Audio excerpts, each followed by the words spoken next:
Well, it all goes back to when our founder was trying to register his kid for a sports team and found that what should have been a 5 or 10 minute process ended up taking about an hour. But I think it's somewhat emblematic of where technology is today in the youth sports space, and that it's highly fragmented.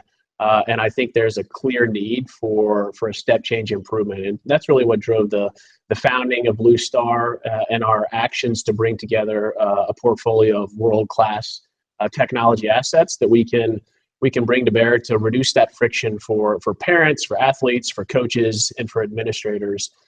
It's worth noting that the technology in the youth sports space is only at about a 20% adoption rate. That means that the vast majority of the marketplace in the U.S. is still using email and spreadsheets and telephone calls and paper to manage their leagues and teams and activities.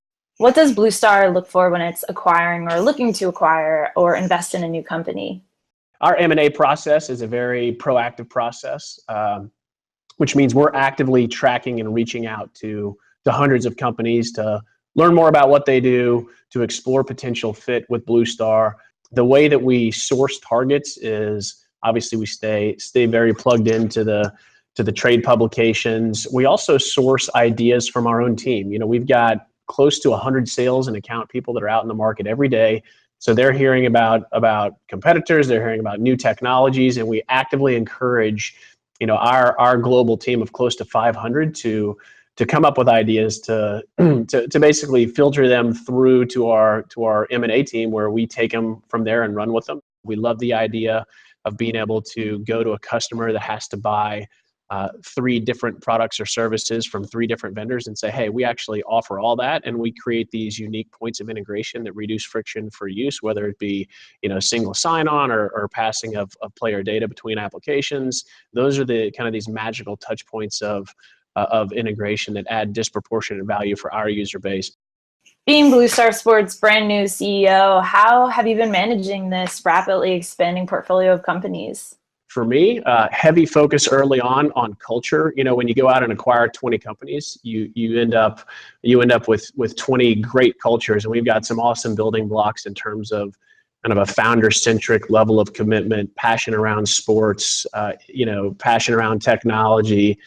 We've got the great building blocks, but I'm focused heavily on the culture and how do we take these awesome founders and their various teams and bring them together in a way that's that creates additive value and gets them excited about what was a bigger picture than the company that they started and ultimately sold to Blue Star.